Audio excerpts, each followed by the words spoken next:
Bien, ahí continuamos entonces. Vamos a tratar ahora lo que son las citas, estas citas extrañas, ¿verdad? Primera de Corintios 1:24. Vamos a leer unas cuantas citas y veamos qué podemos aprender. Mas para los llamados, así judíos como griegos, Cristo, poder de Dios y sabiduría de Dios. Muchas personas no comprenden que en Proverbios, cuando habla la sabiduría, Proverbios, a ver, vamos a buscarlo aquí.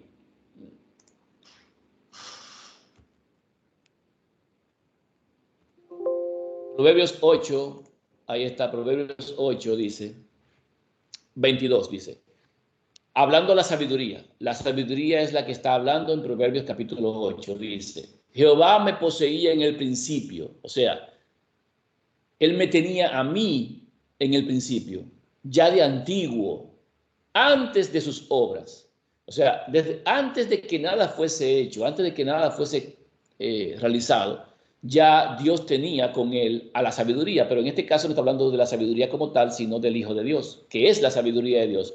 Por eso hemos leído en esta cita de 1 Corintios 1:24, que para los llamados judíos como griegos, Cristo, poder de Dios y sabiduría de Dios. Entonces, viendo lo que dice Proverbios 8, dice, Proverbios 8, 22 y 23 dice, Jehová me poseía en el principio, ya de antiguo, antes de sus obras. Versículo 23, eternamente tuve el principado, desde el principio, antes de la tierra. Todos los que piensan que el Hijo de Dios empezó a existir como hijo después de María, no han leído nada de esto ni lo entienden, porque claramente establece que el Hijo de Dios era príncipe desde antes de que siquiera este mundo existiera. O sea, desde el principio, antes de la tierra. Antes de los abismos fui engendrada. Fíjese cómo dice, engendrada. ¿Usted cree que engendra la sabiduría? Si la sabiduría, que es el Hijo de Dios, fue engendrado, nació de su Padre. Antes que fuesen las fuentes de las muchas aguas, antes que los montes fuesen formados, antes de los collados, ya había sido yo engendrada. Hablando del Hijo de Dios como sabiduría. No había aún hecho la tierra ni los campos ni el principio del polvo del mundo. Cuando formaba los cielos, allí estaba yo. Cuando trazaba el círculo sobre la faz del abismo, cuando firmaba los cielos arriba, cuando firmaba las fuentes del abismo, cuando ponía el mar su estatuto, para que las aguas no traspasasen su mandamiento, cuando establecía los fundamentos de la tierra, con él estaba yo ordenándolo todo. Y era su delicia de día a día. ¿Por qué dice ordenándolo todo? Porque él era que lo estaba colocando todo, lo estaba haciendo todo. El Hijo hacía por mandato de su Padre. El Padre mandó y existió. Él dijo y fue hecho. Y el Hijo estaba con él y tenía solaz, o sea, alegría delante de él en todo tiempo. Me regocijo en la parte habitable de su tierra y mis delicias son con los hijos de los hombres. Es interesante ver cómo la sabiduría y que los mismos apóstoles, siendo inspirados por el Hijo de Dios, dicen claramente que el Hijo de Dios es poder de Dios y sabiduría de Dios. Poder de Dios en la creación y en todas las cosas. Por eso mucha gente no entiende que el Espíritu Santo puede hacer una fuerza, puede hacer un poder. Claro que es un poder. Es el Hijo de Dios con poder de Dios. Es poder de Dios. Quien ejecuta su voluntad, quien hace las cosas, eso es poder de Dios. Y también es la sabiduría de Dios, porque Él es aquel que procede de Dios. Es el Hijo de Dios que fue engendrado, nacido de Dios, en los días de la eternidad, antes de que el mundo fuese hecho. Mucha gente dice, pero es que con eso tú estás degradando al Hijo. Tú lo estás rebajando a un simple ser cualquiera que no tiene la autoridad de Dios, del Padre. Él está al mismo nivel. No, espérate. No te equivoques. El Padre siempre será Padre y será siempre la autoridad por encima del Hijo. Eso no le quita nada al Hijo. Al contrario, Él es el príncipe del cielo y no hay nadie que esté por encima de Él. Escúcheme bien, a excepción de su Padre. El Hijo tiene bajo su dominio todas las cosas porque el Padre se las entrega. Pídeme, dice el Padre a su Hijo hablándole, pídeme y te daré por herencia a las naciones y tú las desmenuzarás como vaso de alfarero. Pídemela, hijo mío, que te la voy a dar a todas para que tú las desmenuces. Son tuyas. El Hijo dice, todo lo que el Padre me ha dado, porque el Padre me ha dado a mí, yo lo he recibido de mi Padre. Entonces, ¿qué tiene de malo ser un hijo de Dios? ¿Qué tiene de malo haber nacido de Dios? Al contrario, nadie tiene ese honor, nadie tiene eso a excepción del mismo Hijo. Entonces, ¿cómo que lo estamos degradando? El Hijo de Dios tiene vida en sí mismo, es un ser divino, tiene poder, puede dar vida, es capaz de hacer todo lo que el Padre le manda que haga y Él lo hace. ¿Me entiende? O sea, usted simplemente tiene que aceptar que su procedencia, que realmente es hijo de Dios y tiene todo lo que el Padre tiene. Pero es el príncipe del cielo. Eso lo dice hasta Gabriel cuando habla con Daniel. El gran príncipe que está de parte de los hijos de tu pueblo me ayudó. Porque es Gabriel el que está hablando del Hijo de Dios. Sí, porque el Hijo de Dios es Miguel, es la persona de aquel que es el arcángel o jefe de ángeles. Cada vez que él tiene una función, él tiene un nombre para esa función. Siendo Miguel es el príncipe del cielo, el que maneja las huestes celestiales, el que las comanda, el jefe. ¿Y quién como Miguel? Dice Daniel que en el último tiempo se va a levantar Miguel, el gran príncipe se va a levantar. Y será tiempo de angustia cual nunca fue. ¿Por qué? Porque cuando se vuelva Miguel, ya él va a dejar de ser sacerdote, va a dejar de interceder. Y por eso viene un tiempo de angustia cual nunca fue. Porque ya la gracia se habrá acabado. Si usted conoce a Miguel, sabe quién es. Ahora, ¿se degrada al Hijo de Dios? ¿Se rebaja al Hijo de Dios? No, porque tú no crees que el Hijo de Dios sea Dios. O sea, escúchame. Para que yo le dé un lugar al Hijo de Dios, tiene que ser un lugar que ocupe el del Padre. Porque el único Dios verdadero es el Padre. Eso lo dice hasta el mismo Hijo. Hay un solo Dios verdadero, el Padre. Si hay otro Dios aparte del Padre, es falso. No pueden haber dos dioses al mismo tiempo. No pueden haber dos dioses al mismo tiempo.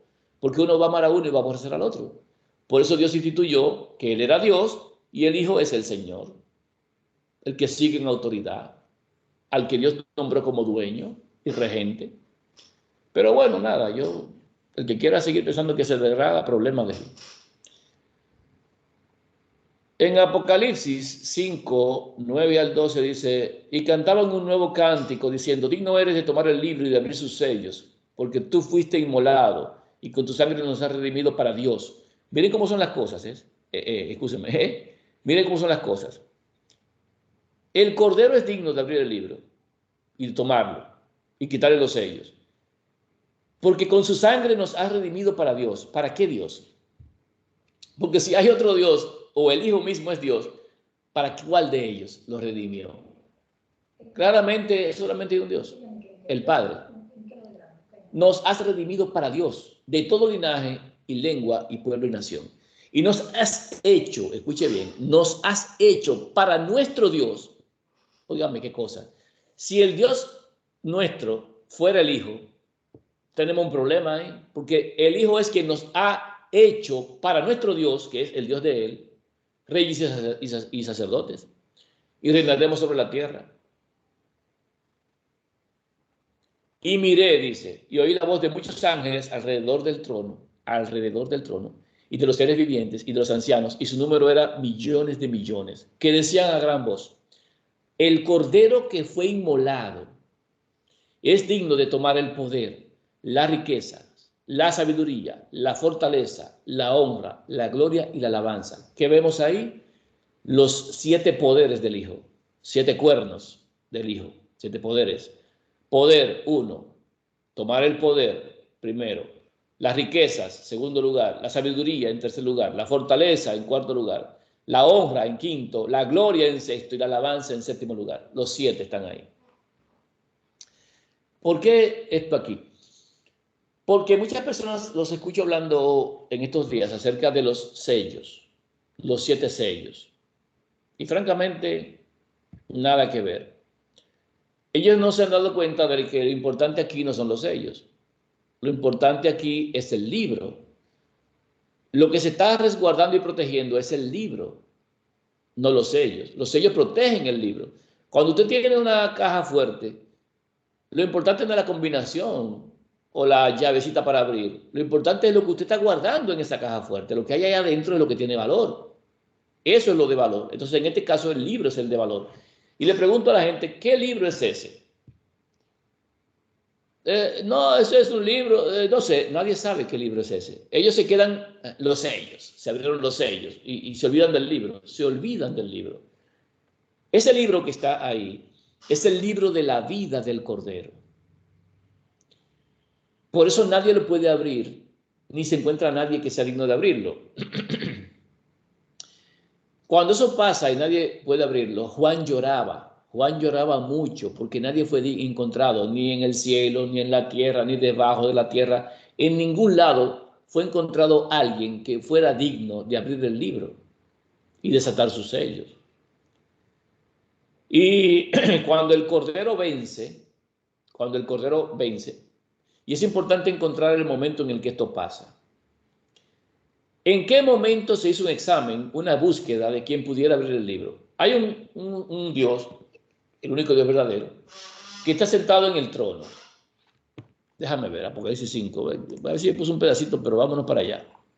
Apocalipsis capítulo 5 dice: y vi en la mano derecha del que estaba sentado en el trono un libro escrito por dentro y por fuera, sellado con 7 sellos. Hay un libro que tiene 7 sellos. ¿Quién lo tiene el libro? ¿Quién lo tiene? El libro lo tiene el Padre, porque es el que está sentado en el trono. Y vi un ángel fuerte que pregonaba a gran voz: ¿quién es digno de abrir el libro y desatar sus sellos?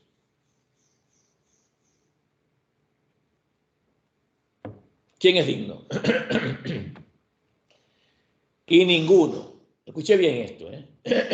Ay, me estoy atorando ya. Perdón. Y ninguno, ni en el cielo, ni en la tierra, ni debajo de la tierra, podía abrir el libro ni aún mirarlo. ¿Dónde estaba el Cordero en ese momento que no fue hallado? ¿Dónde estaba el Hijo de Dios que buscándolo en todas partes no lo encontraron? ¿Dónde estaba el Hijo de Dios? El Hijo de Dios estaba muerto. Escuché bien. El Hijo de Dios estaba en la tumba, sepultado. Por eso, cuando el Padre se sienta con ese libro en la mano, Él solamente está aguardando porque tiene que verse quién es capaz de abrirlo. Y el Hijo de Dios no aparece.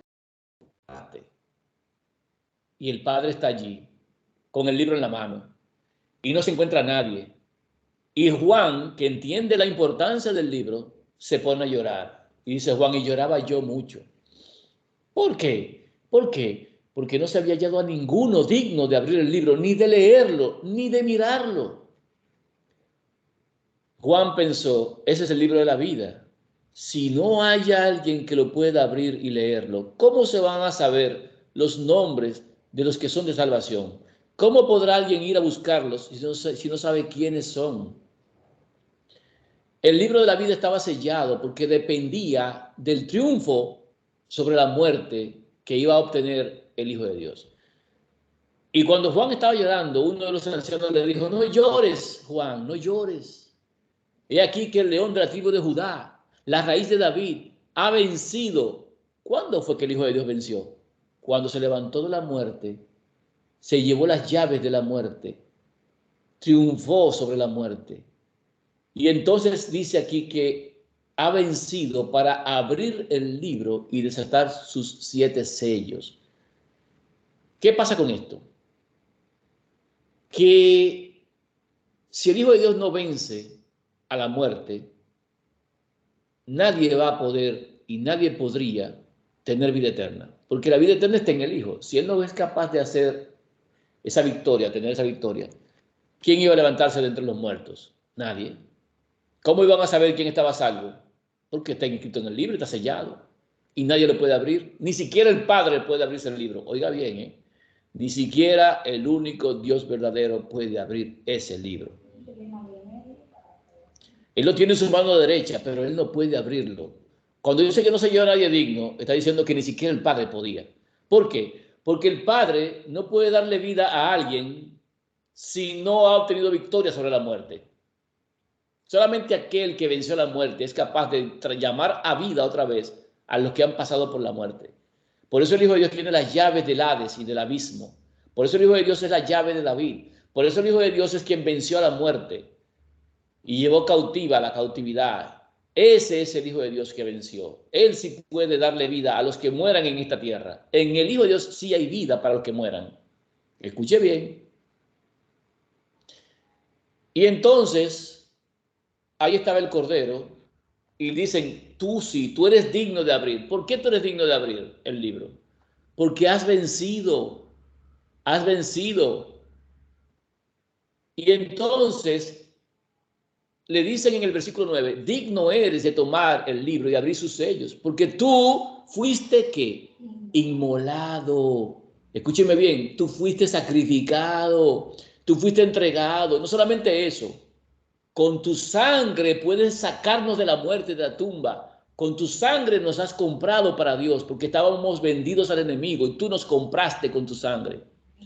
De todo linaje, lengua, pueblo y nación, tu sangre nos ha sacado de la muerte eterna y nos ha dado vida en tu nombre.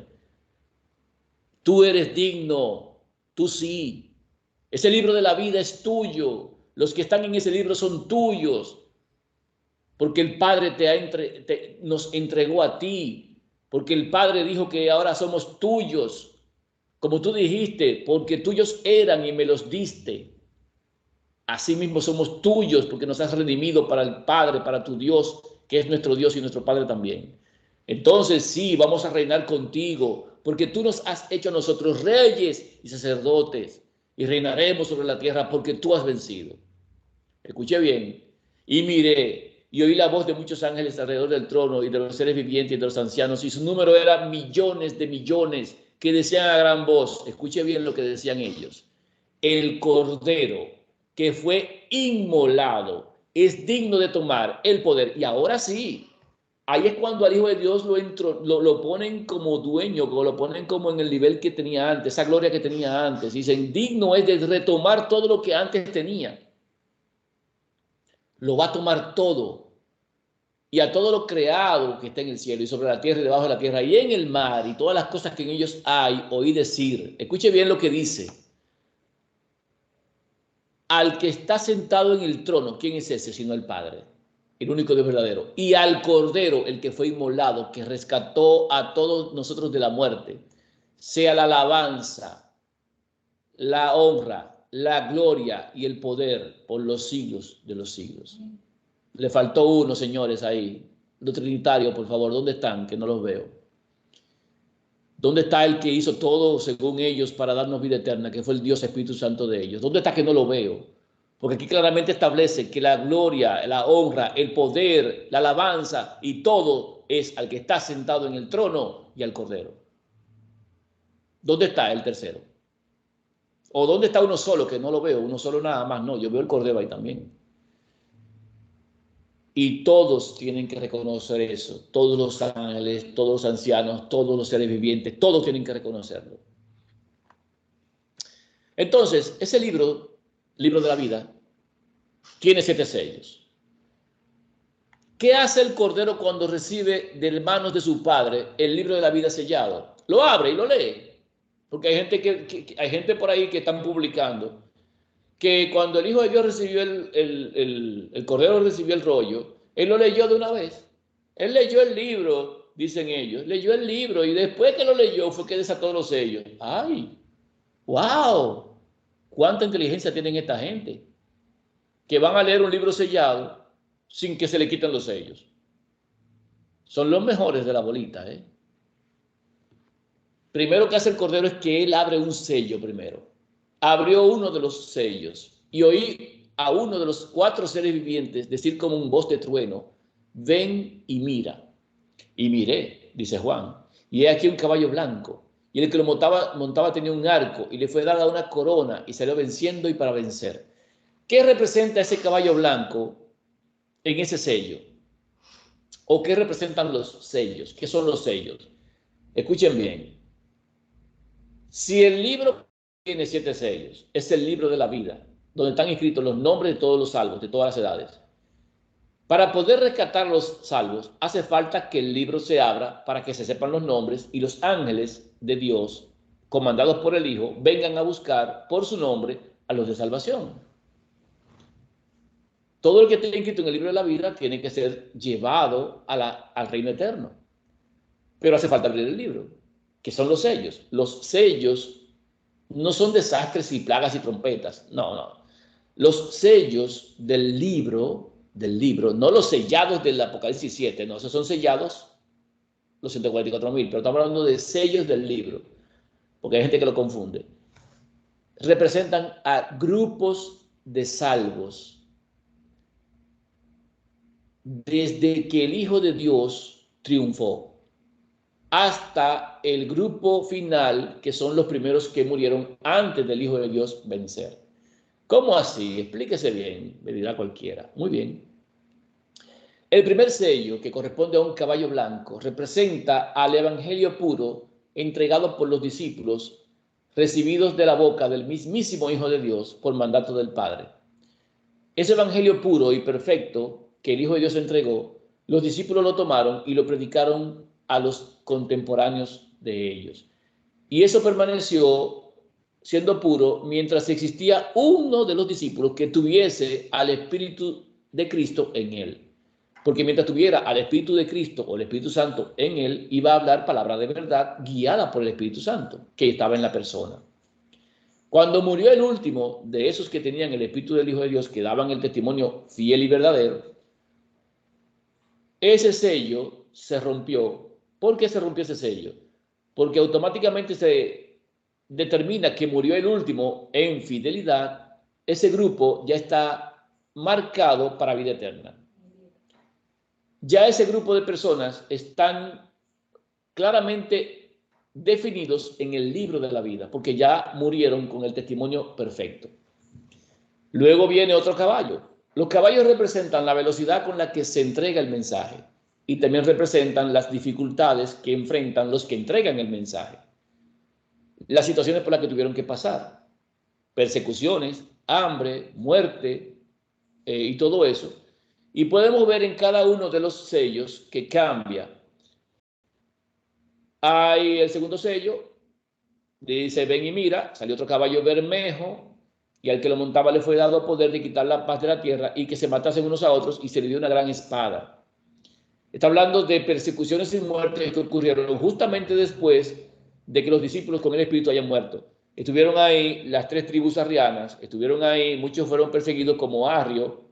Todas esas cosas que pasaron en los primeros fueron perseguidos y muertos a espada. Hubieron 3 tribus que no quedó uno solo de descendencia vivo de ellos. Persecución y muerte para ellos. Y este grupo, cuando el sello se rompe y permanecen fieles dando testimonio, son resguardados como parte de salvación en el libro de la vida. Están ahí y están sus nombres bien definidos. Así con cada uno de los sellos. Tienen que darse grupos de salvos. Estamos que hemos pasado el 5º sello ya. Lo único que se aguarda es por el 6º sello y el 7º sello. El 6º sello representa a los 144.000 y a los que deben pasar durante el tiempo de angustia con la bestia gobernando. Los que salen victoriosos de la marca de la bestia, del nombre y del número de su nombre, que también guardan los mandamientos y tienen el testimonio del Hijo de Dios. Guardar los mandamientos es sencillamente creer en el Padre como un Dios verdadero y en el Hijo como Hijo de Dios. Esos son los mandamientos que sí se pueden guardar. No está hablando de la ley. La ley procura el bien de las cosas, pero nadie guarda la ley. Así que los que guardan los mandamientos no son los que guardan la ley. En el último tiempo, los hijos de Dios tendrán que guardarla, pero con el Hijo en ellos. Van a vivir en la vista de un Dios justo, sin intercesor. Pero eso ya es la segunda etapa de los 7 años del desierto. En estos casos estamos hablando de que los 144.000, junto con ese grupo de personas con palmas en las manos, son el 6º sello. Cuando el 6º sello se abre, ocurre un terremoto. Lo voy a brincar, voy a ir al 6º sello para no ir a la historia pasada. Luego lo podemos ver en detalle, los sellos. Porque no estoy aquí ahora mismo para presentar todos los sellos. Me he ido enmarcando y me he ido introduciendo, pero se hace muy largo el asunto. Entonces, en el 6º sello, si uno lo busca, en el versículo 12 del capítulo 6, dice: y he aquí, cuando se abrió el 6º sello, hubo un gran terremoto. Escuche bien eso. Hubo un gran terremoto y el sol se puso negro como tela de silicio, y la luna se volvió toda como sangre.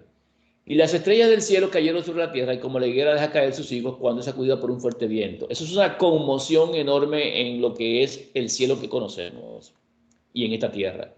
Y dice allí, y el cielo se desvaneció como un pergamino que se enrolla, y todo monte y toda isla se removió de su lugar.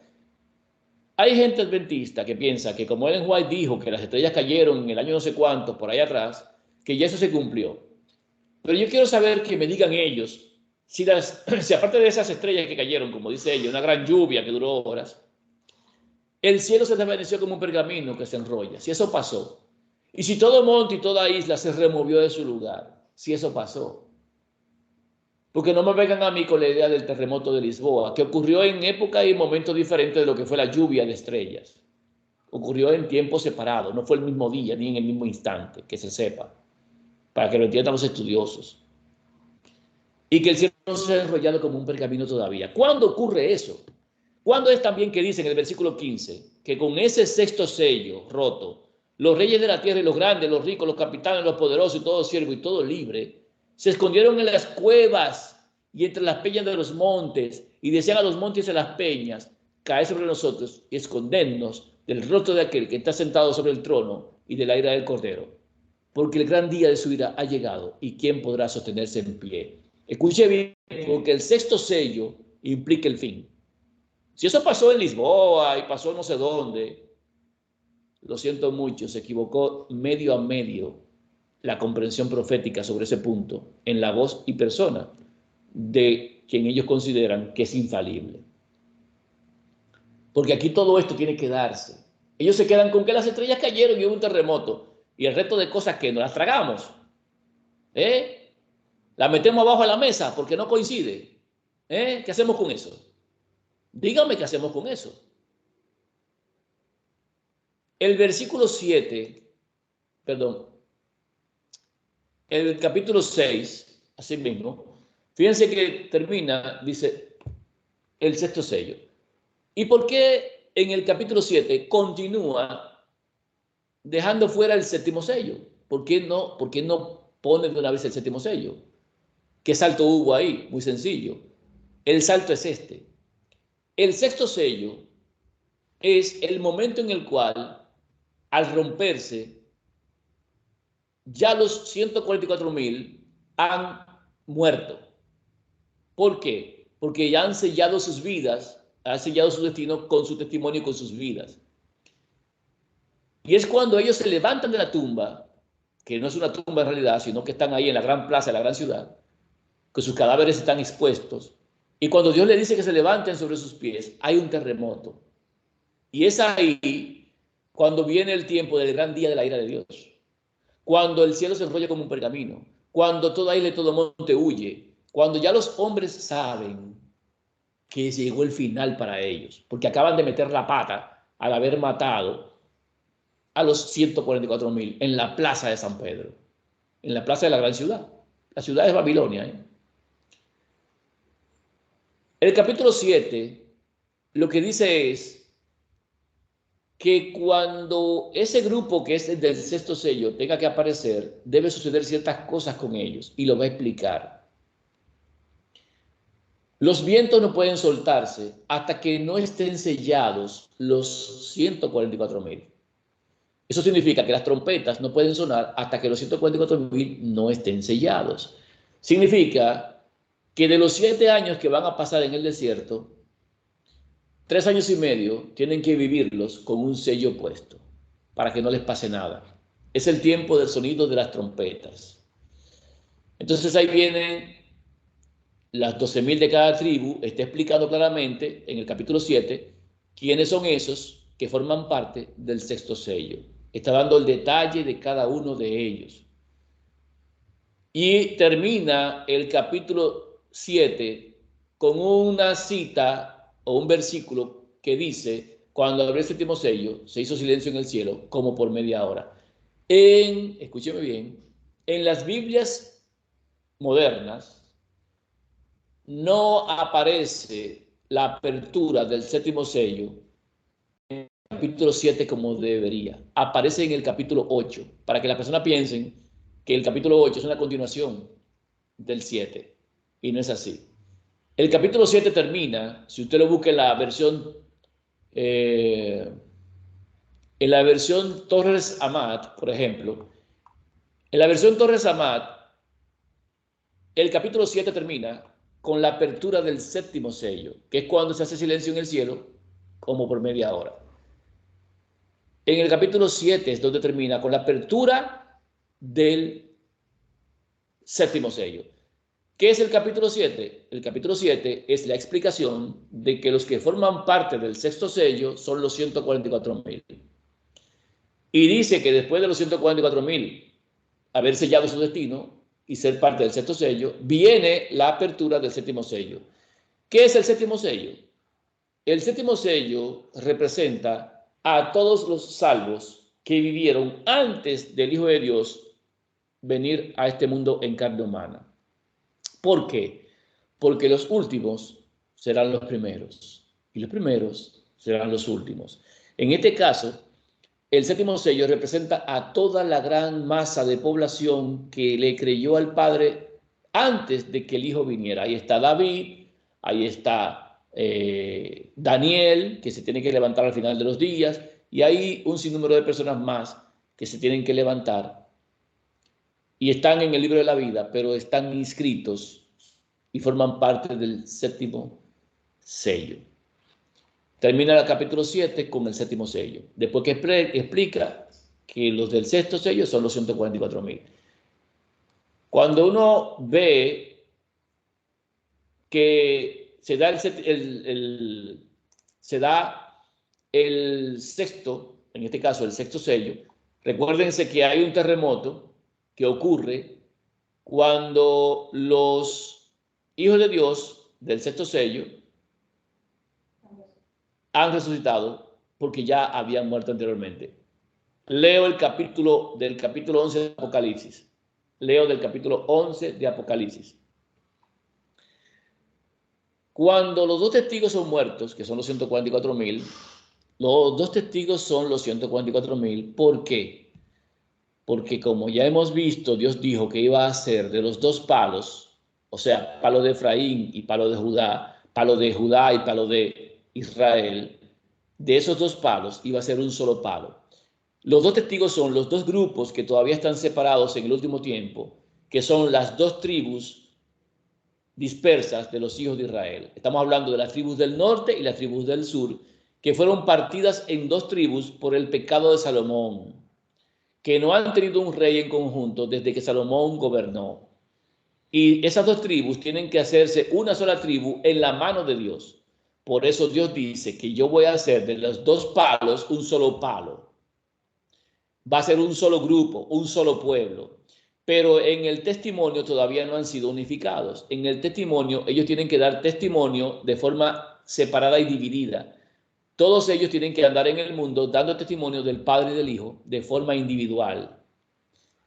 Y eso significa que son dos testigos todavía, dos grupos, tribus del norte y tribus del sur. Pueblo de Israel, 10 tribus, pueblo de Judá, 2 tribus que son Benjamín y Judá.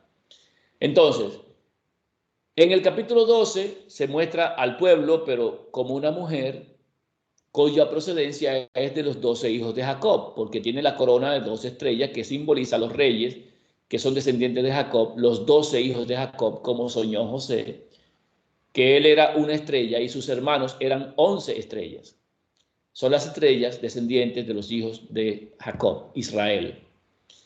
Entonces la mujer del capítulo 12 es el mismo grupo del capítulo 11, que son los dos testigos, y al mismo tiempo también son los 144.000 que están expresados en Apocalipsis capítulo 7.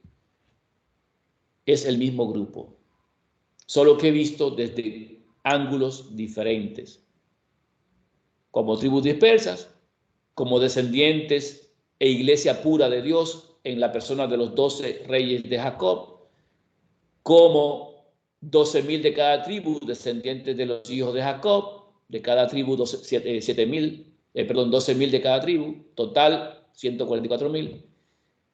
Y usted tiene que entenderlo en cada aspecto, porque si no, no va a entender profecía final.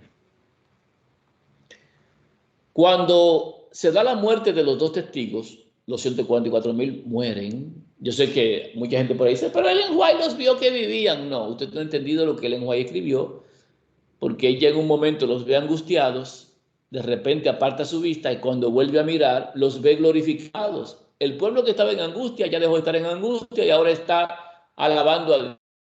¿Y qué pasó en el medio? Entre que estaban en angustia, que se había dado un decreto para que los matasen, y el momento en el cual ellos están en gloria ya. Porque hay un espacio en la narración de Ellen White. Porque a Ellen White no se le mostró el instante y el momento en el que ellos están en la gran plaza de la gran ciudad, 3 días y medio muertos. Ella nada más los vio cuando estaban en angustia, en desesperación.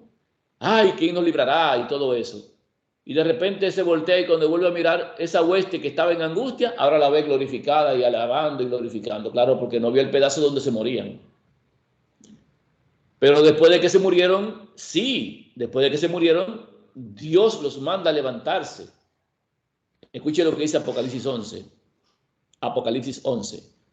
Cuando ellos acaban su testimonio de 7 años en el desierto, 7 años en el desierto, que es lo mismo que dura la mujer, 7 años en el desierto, es la misma cosa, el mismo grupo, que están muertos en el capítulo 11, versículo 10, dice, pero al cabo de 3 días y medio, después de 3 días y medio de muerto, dice, entró en ellos por virtud de Dios el espíritu de vida, dice, que entró en ellos, porque hay gente que no entiende lo que es el espíritu de vida, el aliento de vida, porque la vida es espíritu, pero simplemente eso, aliento de vida, no es otra cosa, simplemente vida.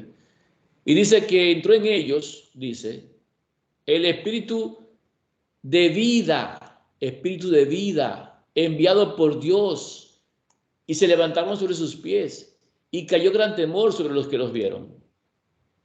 ¿Se recuerda lo que le decía antes? Cuando leímos el sexto sello, cuando usted leyó el sexto sello, en el sexto sello dice una cosa, que los grandes y poderosos decían a los montes de las peñas, escondernos del rostro de aquel que está sentado sobre el trono y de la ira del Cordero, porque el gran día de su ira ha llegado. Ese reconocimiento que ellos hacen es por esto, miren. Porque aquí dice claramente que cayó gran temor sobre los que los vieron. Está hablando del mismo momento. Cuando ellos ven que se levantan de allí, les cae un miedo y dicen, escóndanos los montes y la peña porque nos equivocamos. Matamos al que no debíamos. Matamos los 144,000. Pero los 144,000, estos dos testigos, oyeron una gran voz del cielo que les decía, subid acá. Y subieron al cielo en una nube. Y sus enemigos, esos que tienen miedo, los vieron. ¿Qué pasó ahí en ese momento? En aquella hora hubo un gran terremoto y la 10ª parte de la ciudad se derrumbó por el terremoto y murieron en número 7,000 hombres y los demás se aterrorizaron y dieron gloria al Dios del cielo. ¿Usted ve el gran terremoto aquí? ¿Usted ve el gran terremoto allá? ¿Usted ve el miedo de la gente escondiéndose de los montes de la peña? Así mismo también lo ve aquí, el gran temor que cae sobre ellos. Es justamente el sexto sello, el que determina que todos esos que sellaron sus vidas, que dieron sus vidas y permanecieron fieles hasta la muerte, son considerados aptos para la vida eterna y están sus nombres inscritos en el libro de la vida del Cordero. Cuando usted escucha que el 7º ángel toca la trompeta, ese ángel toca la trompeta, ¿sabe qué significa el 7º ángel con la trompeta? Significa que ya acabaron en este punto los juicios de Dios y lo que viene ahora es la resurrección de todos los muertos cuando el Hijo de Dios venga. Pablo dice que a la final trompeta, los muertos en Cristo resucitarán primero. Escúcheme bien, a la final trompeta. ¿En qué trompeta está hablando? ¿En qué trompeta?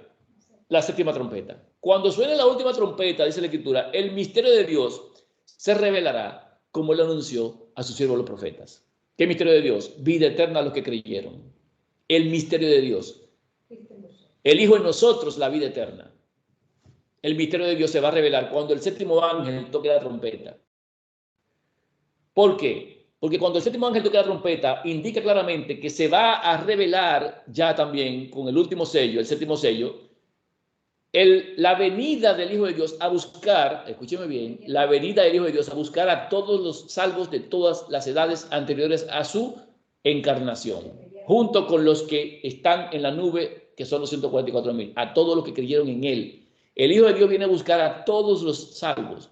Por eso usted ve que cuando el séptimo sello se abre, el séptimo sello se abre en el capítulo 7, recuérdese de esto, es en el capítulo 7, según la versión Torres Amat, que se hace silencio en el cielo como por media hora. ¿Por qué se hace silencio en el cielo como por media hora cuando se abre el séptimo sello? Porque ya es el momento en el que se tocó la trompeta última, donde ya el Hijo de Dios viene a buscar a los suyos. Por eso el cielo se queda solamente con el Padre allá, esperando a que el Hijo lleve a la salvación a los que son de salvación. El Hijo de Dios viene a buscar a todo el salvo para llevarlo ante la presencia de su Padre. Escuche bien, ¿eh? Y el cielo se queda vacío en lo que Él viene. Cuando digo vacío no me refiero a que no hay nadie, me refiero a que solamente queda el Padre. Se trae todos los ángeles, millones de millones, a buscar aquí a los salvos. Y el Hijo va en ese camino a buscar todo lo que está en el libro de la vida. ¿Por qué viene a buscar lo que está en el libro de la vida? Porque ya con el séptimo sello quitado, se saben los nombres y se puede leer el libro. Mientras el libro tenga un sello,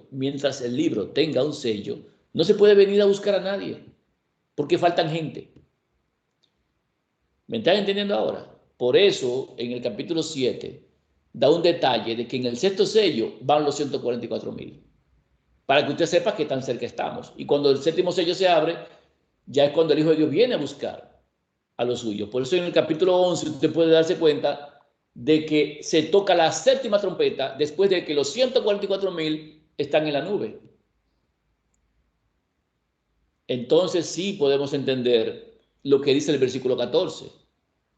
Cuando el séptimo ángel toca la trompeta, dice allí, el reino de este mundo ha venido a ser, escúcheme bien lo que dice, los reinos del mundo, cuando se toca la séptima trompeta, que ya se abrió el séptimo sello también, dice, los reinos del mundo han venido a ser de nuestro Dios, esta versión dice el Señor, pero es nuestro Dios, y de su Cristo. Los reinos del mundo han venido a ser de nuestro Dios y de su ungido. Voy a comparar ese versículo. Los reinos del mundo han venido a ser. Versículo 15 del capítulo 11. Comparar. Dice entonces, versículo 15.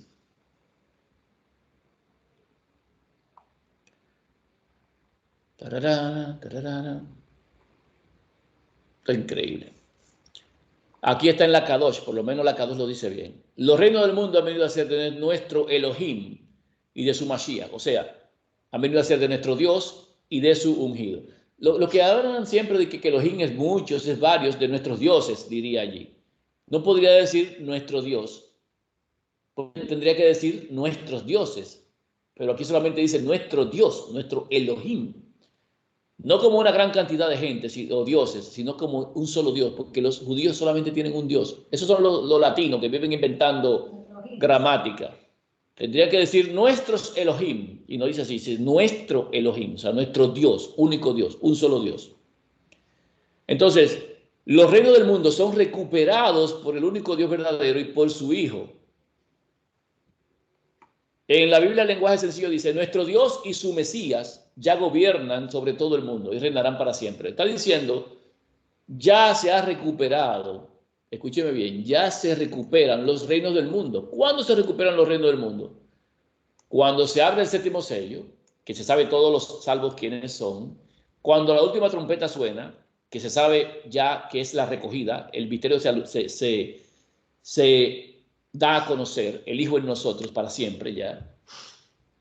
Y allí, entonces, el Hijo de Dios viene a rescatar lo suyo, para llevárselos delante del único Dios verdadero. Nosotros tenemos un proceso, y ese proceso lleva unos pasos, y los pasos están sumamente claros para los que conocen al Padre y a su Hijo. Hay gente que habla de los sellos como si fueran simplemente calamidades o cosas como esas. Y no se dan cuenta que lo importante de los sellos es lo que protegen, que es el libro de la vida. Que el libro de la vida es del Cordero, porque el único que lo puede abrir es Él. El único que puede dar vida a partir de la apertura es Él, porque Él fue el que fue inmolado. Él fue el que triunfó. Ni siquiera el Padre puede abrir ese libro, porque el Padre no fue muerto. El Padre no murió por nadie. El Padre no fue entregado en el Calvario por nadie. El que fue muerto en el Calvario fue el Hijo de Dios, Dios envió a su Hijo a este mundo porque nos amó de una manera tal que entregó a su Hijo unigénito. No fue el Padre que murió, fue el Hijo. Estamos bautizados en el nombre del Hijo porque el que se bautiza en el nombre del Hijo de Dios está revestido de Él, le pertenece a Él. Porque el que se bautiza en el nombre de alguien le pertenece a ese alguien. El que se bautizó en la Trinidad le pertenece a la Trinidad. Pero la Trinidad no puede darle vida a nadie, porque el diablo no puede darle vida a nadie. El único que puede dar vida, el único que puede dar vida es el Hijo de Dios, el que triunfó sobre la muerte. Y tiene las llaves de la muerte y del Hades y del sepulcro. Él sí venció. Él es digno de dar vida eterna a aquel que crea en Él. Hay de los que se bautizan en la Trinidad y siguen bautizados en eso, le pertenecen. Pablo tuvo un conflicto con una gente y él decía, ¿acaso fue muerto Pablo por vosotros? Oiga como dice, ¿murió Pablo? Apolos, oigan esto.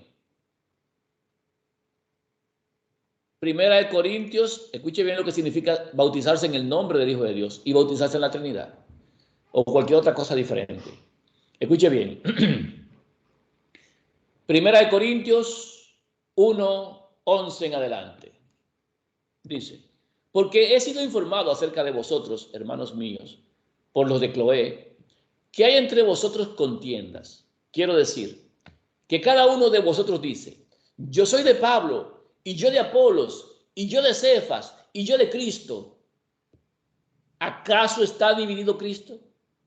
¿Fue crucificado Pablo por vosotros? O sea, ¿murió Pablo por ustedes? ¿O fuiste bautizados en el nombre de Pablo?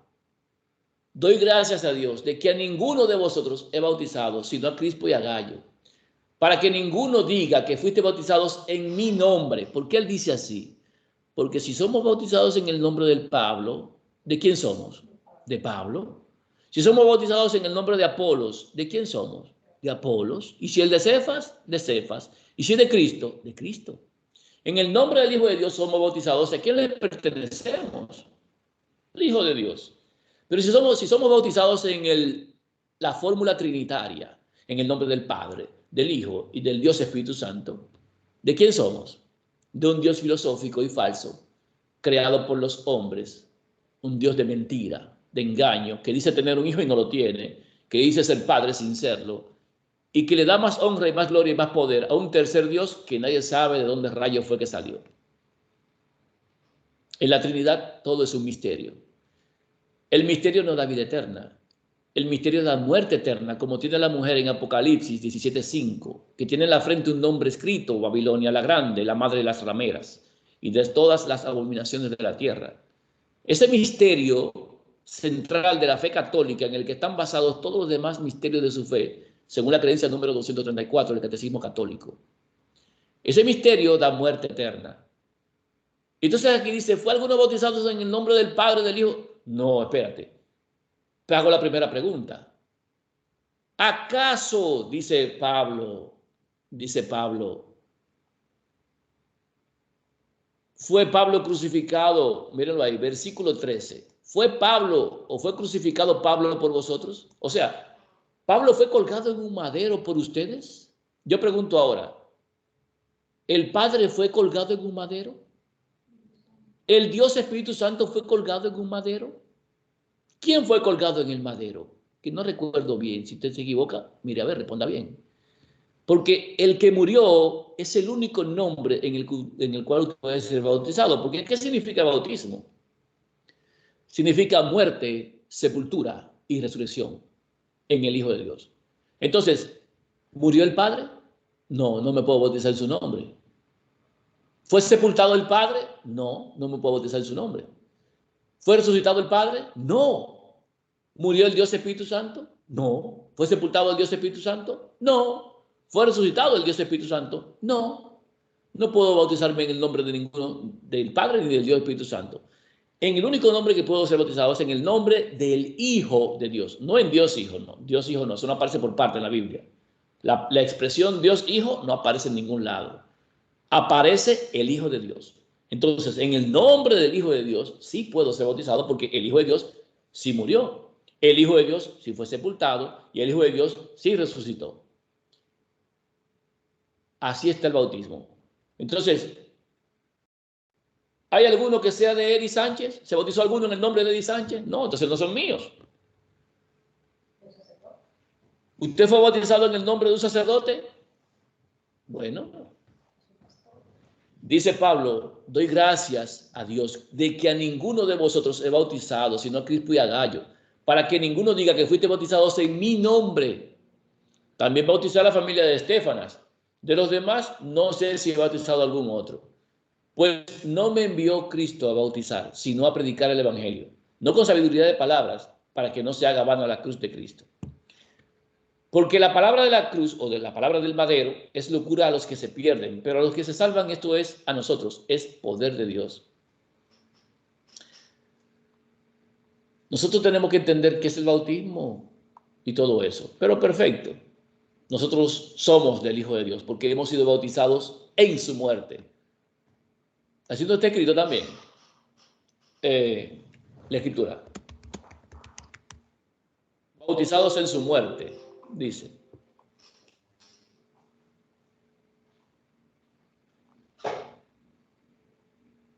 Romanos capítulo 6. Romanos 6, versículo 3, directamente.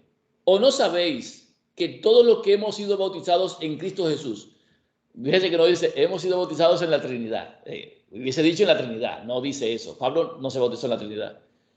Lo que hemos sido bautizados en el ungido, en el cual hay salvación, es lo que está diciendo ahí en lenguaje llano y castellano. Hemos sido bautizados en su muerte. ¿Ustedes no saben que el que se bautiza en el nombre del Hijo de Dios ha sido bautizado en la muerte del Hijo de Dios? Porque somos sepultados juntamente con Él para muerte por el bautismo, a fin de que como Cristo resucitó de los muertos por la gloria del Padre, así también nosotros andemos en vida nueva. Porque si fuimos plantados juntamente con Él en la semejanza de su muerte, así también lo seremos en la de su resurrección. ¿Estamos claros lo que es el bautismo? Bautizados en aquel que murió, no bautizados en el que nunca se ha muerto. El único Dios inmortal no puede morir. No puede morir. Pero bueno, nos hemos ido de rama en rama, hemos dado vueltas. Y eso por el cordero que fue inmolado y el libro con los 7 sellos. ¿A quién se le da la alabanza y la gloria? Al que está sentado en el trono y al cordero. ¿Qué es la vida? ¿Qué es el espíritu de vida? La vida es un soplo, es un vapor, es vida prestada. El agua representa la divinidad, porque el Hijo de Dios da a beber de sí mismo. Eso está narrado también en la escritura con la mujer samaritana de Juan capítulo 4. El Hijo de Dios le pidió de beber, ella le dice, ¿cómo tú me pides a mí, yo siendo samaritano y tú judío, porque nosotros no nos llevamos bien?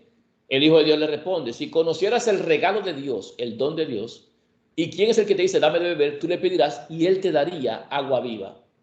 ¿Qué agua es esa que le daría el Hijo de Dios? Él mismo es el agua de vida. Él dijo, yo soy la vida. ¿Qué otra agua le puede dar si no es él mismo? La mujer le pidió agua y todo lo demás. El Hijo de Dios, para que ustedes vean que la divinidad es agua, está hablando de la divinidad de él, su persona divina, aquella vida misma que estaba con el Padre. En Juan capítulo 7 dice, en el versículo 37 al 39 dice, en el último y gran día de la fiesta, en este caso dice así, pero es el último día de la gran fiesta, Jesús se puso en pie y alzó la voz diciendo, si alguno tiene sed, venga a mí y beba. El que cree en mí, oíganme lo que dice, el que cree en mí, como dice la Escritura, de su interior correrán ríos de agua viva. ¿De qué se refiere? ¿A qué se refiere con ríos de agua viva? ¿Qué es el agua? ¿Qué es eso? Lo dice el mismo versículo 39. Esto dijo del Espíritu que habían de recibir los que creyesen en Él, pues aún no había venido el Espíritu Santo porque Jesús no había sido aún glorificado. Más claro de ahí lo quieren. El agua de la que hay que beber, ¿cuál es? El Espíritu que van a recibir. ¿Y qué Espíritu van a recibir? ¿Qué agua van a beber? El Espíritu Santo, es lo que van a beber. ¿Por qué no podían beber? Porque el Espíritu Santo aún seguía siendo parte integral del Hijo del Hombre. Estaba en ese cuerpo todavía, en carne. ¿Qué necesitaba hacer? Volver a su Padre para ser glorificado, y entonces, una vez glorificado, teniendo lo que antes tenía, el poder, la gloria, la honra, la alabanza y todo lo que dice cuando él triunfó en Apocalipsis capítulo 5, que le devuelven a él porque fue inmolado y triunfó. Cuando él recupera todo eso, entonces vuelve a ser otra vez ese Espíritu Santo que estaba con el Padre en el principio. Y aparte de eso, tiene una naturaleza ganada, también es humano. Y puede separar una cosa de la otra sin problemas, porque ya el Padre lo sacó de ese cuerpo para hacer todo otra vez. Porque el Padre lo introdujo en ese cuerpo, el Padre también lo saca de allí. Así como un demonio se mete en un cuerpo y por el poder de Dios es expulsado de ese cuerpo, así por el poder de Dios el Hijo también sale del cuerpo. No estoy comparándolo con un demonio, porque hay gente medio loca y arrastrada por ahí. Lo que estoy diciendo es sencillamente el proceso, que el único que puede sacar al Hijo de ese cuerpo fue el que lo introdujo, y en este caso es el Padre. Y por eso el Hijo de Dios dice: Padre, glorifícame tú al lado tuyo con aquella gloria que tuve antes de que el mundo fuese. ¿Sí? No, ese cuerpo no vio corrupción, pero no solamente eso, el mismo cuerpo fue glorificado, o sea, se siembra en corrupción, escúcheme bien lo que dice Pablo, se siembra en corrupción, se levanta en incorrupción, ya sin relación con pecado. Este cuerpo que él presenta delante de su Padre no tiene pecado porque ya pagó el precio. Nosotros que vamos a entrar al reino de los cielos, no vamos a entrar con esta carne, necesitamos ser transformados.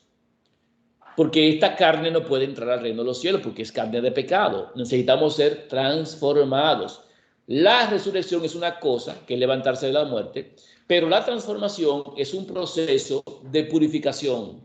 Por eso Pablo dice que nosotros no vamos a preceder a los que durmieron en cuanto a la transformación. Porque todos los que son de salvación serán transformados en un momento, en un abrir y cerrar de ojos.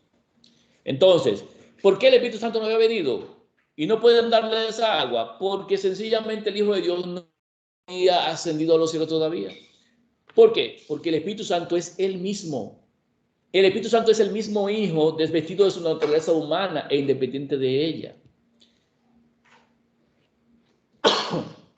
Pero sigue comparándose con agua. Escúcheme bien, con agua. Sigue diciendo aquí, a ver si ese Espíritu Santo es el Hijo o no. Si es Cristo o no. Primera de Corintios 10, del 1 al 4.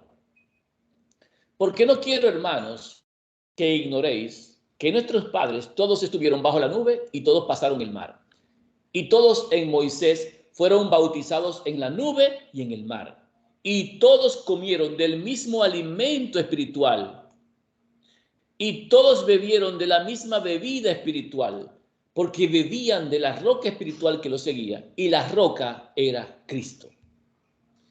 La roca es ese cuerpo humano, la roca es ese Hijo del Hombre, la roca es Cristo. ¿Y cuál es el agua entonces? Si Él es la roca, ¿cuál es el agua? El agua es lo que brota cuando usted golpea la roca. ¿Qué brota? Brota el Espíritu Santo. Por eso en el Calvario, cuando Él estaba colgado, al atravesarlo con una lanza en su costado, de su costado salió agua agua y sangre. O sea, salió el derramamiento de su divinidad y de su humanidad. La muerte del Hijo de Dios fue la entrega total del Hijo de Dios, plenamente. Entonces el agua representa su divinidad que salió de su costado y la sangre su humanidad que salió de su costado. Y dice 1 Juan 5 que este es el que vino mediante agua y sangre. No vino mediante agua solamente, o sea, no vino como un ser divino nada más. Vino también como un ser humano, vino mediante agua y sangre. Y el Espíritu es el que da testimonio, porque el Espíritu es la verdad. Y el Espíritu, el agua y la sangre son la misma cosa. Los tres son la misma cosa. Que el diablo quiso cambiarlo y le puso allí, en 1 Juan 5:7, le puso el Espíritu, el Verbo, el Padre, el Espíritu y el Verbo. O sea, para poner su Trinidad. Pero se demostró después que fue una introducción que le llaman ahora coma juanina. Un engaño que quisieron meter. Lo que dice el texto realmente es, justamente, porque tres son los que dan testimonio. El Espíritu, el agua y la sangre. Y estos tres son uno. El Espíritu es el Hijo de Dios.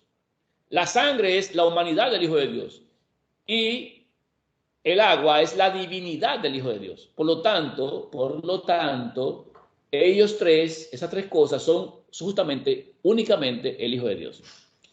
Vino mediante agua y sangre. Y esa roca es Cristo. Y lo que hay en él, dentro de él, es la bebida espiritual, que es el Espíritu Santo, que él entrega a todo ser humano, que es su presencia divina. No es una fuerza y un poder ajeno, no es la unión del Padre y del Hijo, ni nada por el estilo. Es Cristo mismo, en su forma divina, con la gloria que tenía antes de que el mundo fuese. Las palabras de Dios son espíritu. Y la Escritura dice que todos los hombres, segunda de Pedro 1:21. Y vamos a leer primero segunda de Timoteo 3:16, que dice, toda la Escritura es inspirada por Dios. ¿Quién inspira la Escritura? Dios. Las palabras que el Hijo hablaba, ¿de quién eran? De Dios. Las palabras de su Padre, las que él hablaba. Ahora, toda Escritura la inspira el Padre y es útil para enseñar, para redarguir, para corregir, para instruir en justicia a todo hombre, ¿verdad? Para la obra de Dios.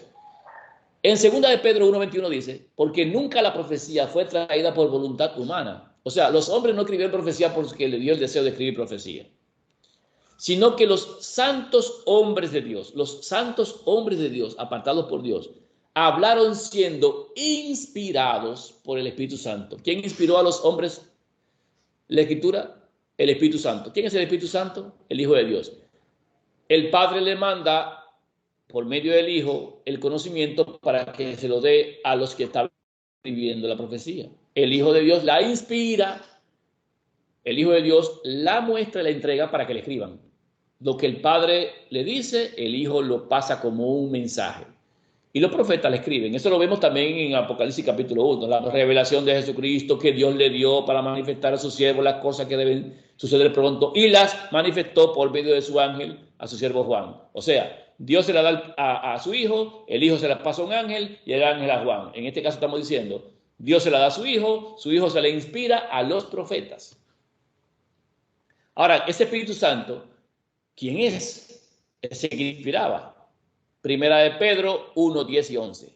Los profetas que profetizaron, ¿se recuerdan de la profecía nunca fue traída por voluntad humana? Ok. Los profetas que profetizaron de la gracia destinada a vosotros, inquirieron y diligentemente indagaron acerca de esta salvación, escudriñando qué persona y qué tiempo indicaba el Espíritu de Cristo que estaba en ellos. Segunda de Pedro 1:21 dice que era el Espíritu Santo. Pero que el Espíritu Santo es el mismo Hijo de Dios, es lo mismo, es Cristo. Por eso dice aquí qué persona y qué tiempo indicaba el Espíritu de Cristo que estaba en ellos. El Espíritu que estaba en los profetas, el Espíritu que inspiró a los profetas, fue el Espíritu de Cristo, el cual anunciaba de antemano los sufrimientos de Cristo y las glorias que vendrían tras ellos. Por eso dice el Hijo de Dios, de mí escribió Moisés. Yo se lo inspiré. Fui yo el que le dije lo que tenía que escribir acerca de mí, y él lo escribió. Antes que Abraham fuese, yo soy. Yo fui el que le di los anuncios a Abraham. Fui yo el que le hablé. Fui yo el que hablé y le inspiré a cada uno la profecía, porque mi Padre me mandó a dárselas. Así de sencillo. ¿Qué tiene de difícil? Dice claramente que es el Espíritu de Cristo que estaba en ellos. El Hijo de Dios habla por su propia cuenta. El Hijo de Dios habla sus propias palabras. Juan 7:17. El que quiera hacer la voluntad de Dios conocerá si la doctrina es de Dios o si yo hablo por mi propia cuenta. Si usted quiere hacer la voluntad de Dios, usted sabrá si las palabras son del Hijo o son del Padre. Juan 12:49. Porque yo no he hablado por mi propia cuenta. El Padre que me envió, escuche bien, el Padre que me envió, Él me dio mandamientos de lo que he de decir y de lo que he de hablar. Lo que el Hijo hablaba, ¿quién se lo mandaba a hablar? El Padre. ¿La palabra de quién? Del Padre. ¿Quién inspiró? El Padre. ¿Quién se la dio a los profetas? El Hijo. ¿Quién nos dio el mensaje a nosotros de vida eterna? El Hijo, cuando vino a dar a conocer a su Padre. ¿El Hijo a sí mismo? No, el Padre lo mandó. Juan 14:10. ¿No crees que yo soy en el Padre y el Padre en mí? Y ahí los trinitarios se quedan. Tú no ves que somos uno solo, que está uno dentro del otro metido como si fuera un sancocho. No, no es eso lo que dice ahí. Está diciendo, yo escudriño lo de mi Padre y el Padre me escudriña a mí. Porque nadie sabe las cosas profundas de Dios sino el Espíritu de Dios que está en él. Y nadie sabe las cosas del hombre sino el Espíritu del hombre que está en él. Y nadie sabe las cosas sino el Espíritu de Dios que está en él. Entonces, el que está en el Padre y el Padre está en su Hijo, son ellos dos que se conocen plenamente. Ellos se conocen plenamente. El Padre estaba en su Hijo porque el Padre en el bautismo entró en su Hijo para enseñarnos a nosotros cómo era la salvación cuando el Hijo estuviera en nosotros. El Hijo se mantuvo haciendo milagros por el Padre en él. Los discípulos hacían milagros por el Hijo que estaba en ellos.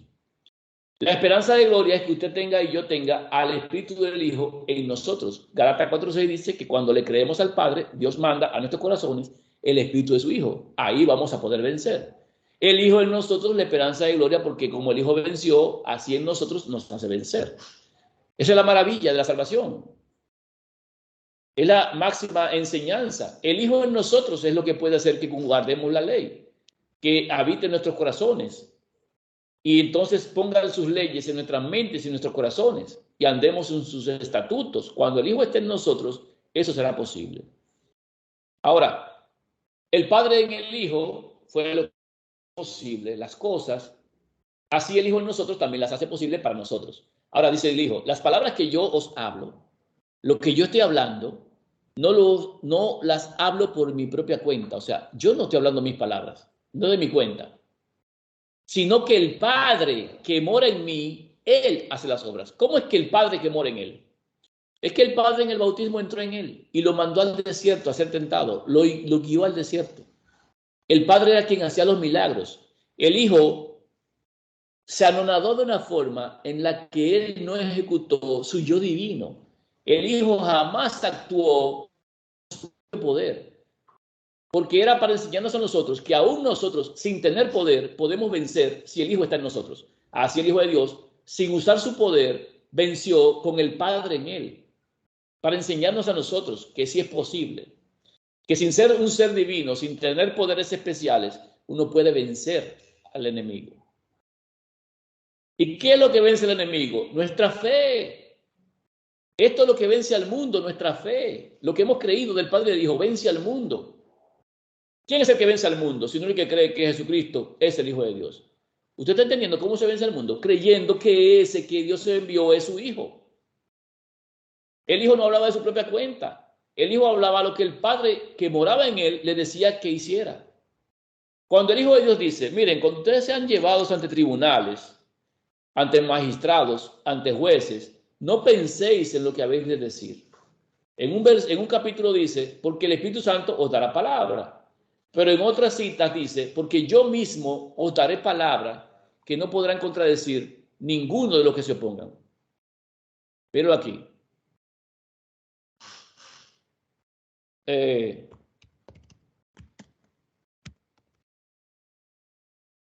A ver. Aquí tiene acento. A ver. Ok, vamos a ver. Dice, a ver. A ver, no lo encuentro. Dame un segundito.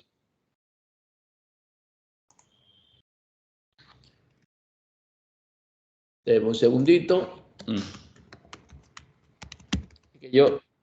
Ok. Lucas 21, 15 dice.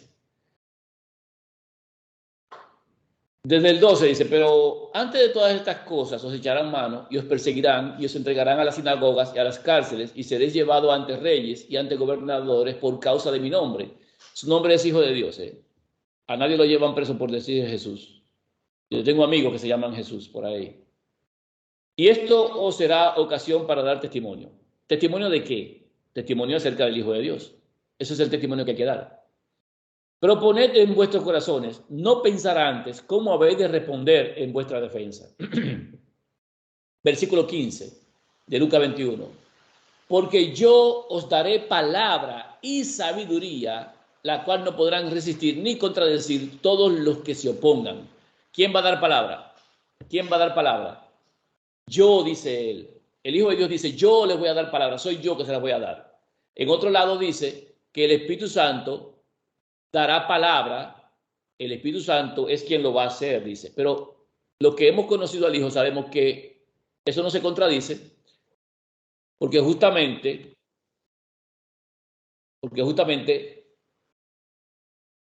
Él es el Espíritu Santo. De eso no nos cabe duda. A ver si lo pongo.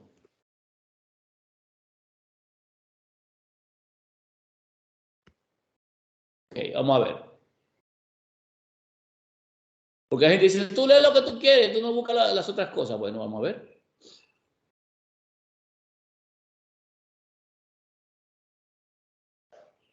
Bueno, no sé, no me sale aquí. Bueno, a ver. Déjame buscarlo por esta forma. Vamos un segundito. No quiero dejar esa cita.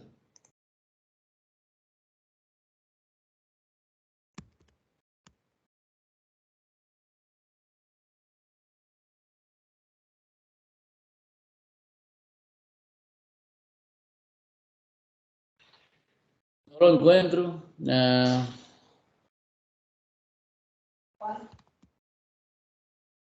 cita que dice, bueno, aquí está, ya la encontré. En Marcos 13:11 dice, pero cuando os trajeren para entregaros, no os preocupéis por lo que habéis de decir, ni lo penséis, sino lo que os fuere dado en aquella hora, eso hablad. Porque no sois vosotros lo que habláis, sino el Espíritu Santo. Como hemos visto anteriormente, en unas dice, yo os daré palabra, soy yo que les voy a dar palabra. Y también dice que yo estoy con vosotros todos los días hasta el fin del mundo. No los voy a dejar huérfanos, vendré a vosotros. En Lucas 12:12 dice, porque el Espíritu Santo os enseñará en la misma hora lo que debáis decir. No puede haber contradicción en la Escritura en quién es que nos va a inspirar. Tampoco puede haber contradicción en la Escritura en quién inspiraba a los profetas. El Espíritu de Cristo era quien inspiraba a los profetas. Era Cristo en vosotros la esperanza de gloria. Es Él quien habla por medio nuestro. Él dijo, yo les voy a dar palabras que no podrán contradecir los que se oponen. Y en otra parte dice, el Espíritu Santo es quien le va a decir qué decir, le va a hablar qué decir. Es lo mismo porque Él es el Espíritu Santo en su forma invisible. Él llega a nosotros y nos inspira. Los que no lo conocen dicen que es un tercer Dios, o que es una fuerza, o que es otra cosa, porque no lo conocen, no saben que es Él. Ese verbo que se hizo carne es el Espíritu Santo que nos habla a nosotros y nos guía. Por eso Pablo tenía el Espíritu de Cristo, Cristo vivía en él y todo lo demás. Ahora, volvemos otra vez a escritos. La Escritura dice en Proverbios 34, para que ustedes vean si hay hijo antes o no, y cuál es su condición. Proverbios 34. ¿Quién subió al cielo y descendió? ¿Quién encerró los vientos en sus puños? ¿Quién ató las aguas en un paño? ¿Quién afirmó todos los términos de la tierra? ¿Cuál es su nombre y el nombre de su hijo, si sabes?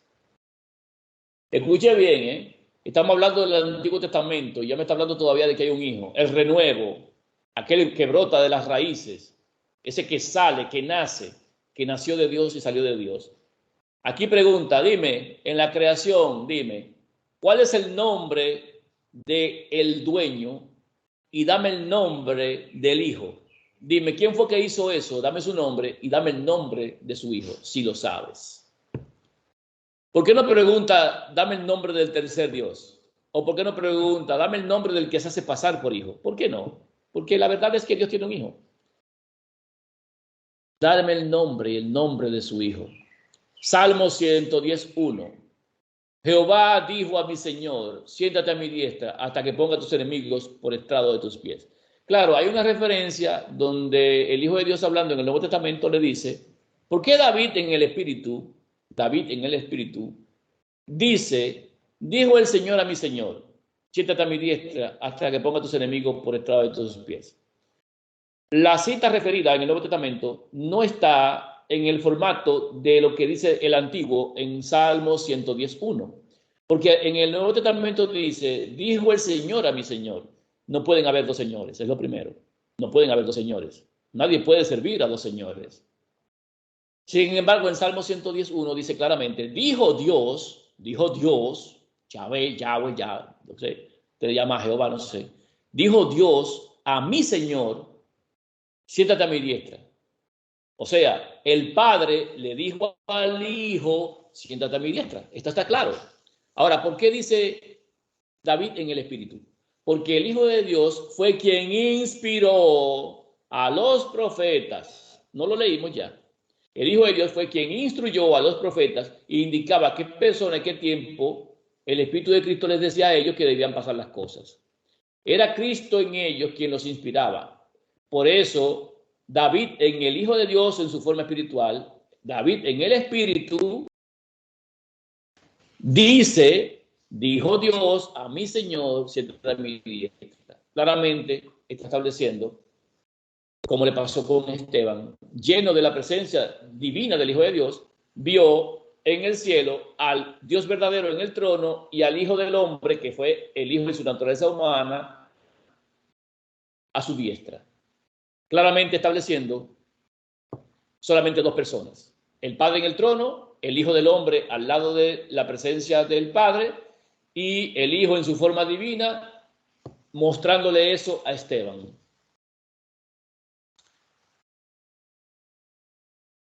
Isaías 25:7. Y destruirá en este monte la cubierta con que están cubiertos todos los pueblos y el velo que envuelve a todas las naciones. Destruirá la muerte para siempre y enjugará Jehová el Señor toda lágrima de todos los rostros y quitará la afrenta de su pueblo de toda la tierra, porque Jehová lo ha dicho. ¿A qué viene esta cita? ¿Cuándo es que Dios enjuga toda lágrima de los ojos de los salvos? En la tercera venida. En la tercera venida. ¿Por qué se coloca aquí? Isaías 25:7.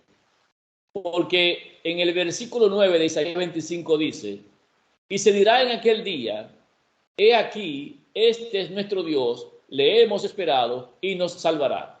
Este es Jehová a quien hemos esperado. Nos gozaremos y nos alegraremos en su salvación. Porque ellos están pensando que cuando el Hijo de Dios venga en la nube de los cielos a buscar los salvos, quien va a venir es el Padre. Que es el Padre, el Dios que se ha esperado. Como que el Hijo de Dios es Dios, un solo. Pero no es así. Esta cita de Isaías 25 se refiere exactamente a la tercera venida.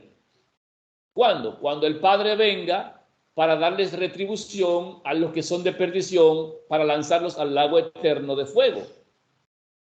Cuando el Padre venga en esa última instancia es cuando Él va a enjugar toda lágrima de los ojos de los salvos. Este Isaías 25 no se refiere a la segunda venida del Hijo de Dios. ¿Cómo lo sabemos? Fácil. Vámonos a Apocalipsis capítulo 21. Apocalipsis 21 dice, y oí una gran voz del cielo que decía, he aquí el tabernáculo de Dios con los hombres, tabernáculo de Dios con los hombres, y Él morará con ellos, que fue lo que dijo el Hijo de Dios, y haremos morada con ellos. Mi Padre y yo vendremos y haremos morada con ellos. Haremos morada. O sea, no es que van a estar adentro, es que van a vivir en la nueva tierra. Eso habla de la última etapa, la invitación del Hijo. Que muchos dicen de una vez que tenemos el Espíritu del Padre y del Hijo adentro. No, solamente es el Hijo. Pero la morada es con el Padre y con el Hijo. Como dice Apocalipsis 21:3. Y Él morará con ellos y serán su pueblo. Y Dios mismo estará con ellos como su Dios. ¿Cuándo será eso? Cuando el Padre venga en la tercera venida. Dice en Apocalipsis 21:4, enjugará Dios toda lágrima de los ojos de ellos. ¿Se parece eso a Isaías 25, versículo 8? Está hablando de lo mismo Isaías 25:8 que lo que dice Apocalipsis 21. 4, enjugará Dios toda lágrima de los ojos de ellos y ya no habrá más muerte, ni habrá más llanto, ni clamor, ni dolor, porque las primeras cosas pasaron. ¿Cuándo se dice eso? Cuando el Padre viene en la tercera venida después de los 1000 años. Cuando el Padre viene a destruir esta tierra y a hacer una nueva tierra, todas las cosas las hace nuevas. Es en ese momento que enjuga a Dios toda lágrima de los ojos de ellos. Ahí sí se puede decir, he aquí nuestro Dios, el Padre, a quien hemos esperado. Ese es nuestro Dios. Pero no es el Hijo. No se refiere al momento del Hijo. Isaías 25:8 claramente dice, enjugará toda lágrima de sus rostros.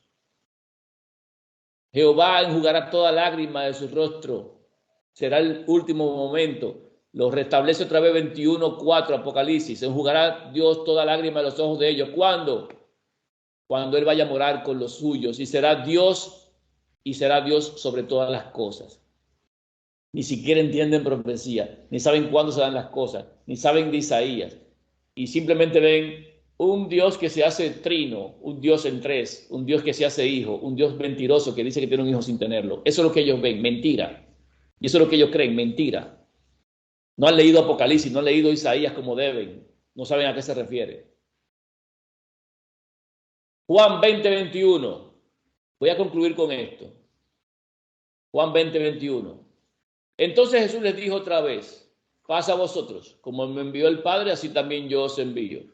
Y habiendo dicho esto, sopló y les dijo, recibid el Espíritu. Versículo 23, a quienes remitieron los pecados, les son remitidos, y a quienes los retuvieron, les son retenidos.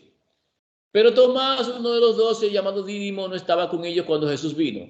Eso es Juan capítulo 20, Le dijeron pues los otros discípulos, al Señor hemos visto. Él les dijo, si no viere en sus manos la señal de los clavos, y metiere mi dedo en lugar de los clavos, y metiere mi mano en su costado, no creeré. Versículo 26. 8 días después estaban otra vez sus discípulos dentro y con ellos Tomás. Dice 8 días después. Llegó Jesús estando las puertas cerradas y se puso en ellos y les dijo, paz a vosotros. Luego dijo a Tomás, pon aquí tu dedo y mira mis manos, y acerca tu mano y métela en mi costado, y no seas incrédulo sino creyente. Entonces Tomás respondió y le dijo, Señor mío y Dios mío. Miren varias cosas en Juan capítulo 20. Primero, los unitarios dicen, ¿tú no ves qué dice Señor mío y Dios mío? O sea que Cristo es su Dios. Eso es mentira. Eso, Señor mío y Dios mío, es mentira. La narrativa de Tomás es mentira. Eso de remitir pecados y perdonar pecados es mentira, es católico para que los sacerdotes puedan remitir pecados. Todo eso fue agregado, si no lo sabían, todo eso fue agregado. Y dice también aquí que en el versículo 22, Él le dio el Espíritu Santo. Se los dio el Espíritu Santo. Dice que se los dio.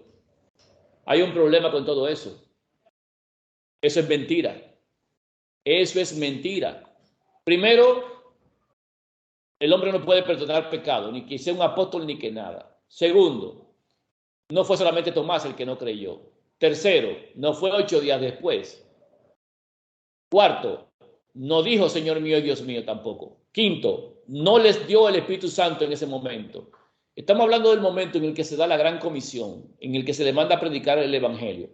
Es el mismo momento en el que se manda a predicar el Evangelio. Si usted lee Juan 20:29, vamos a buscarlo.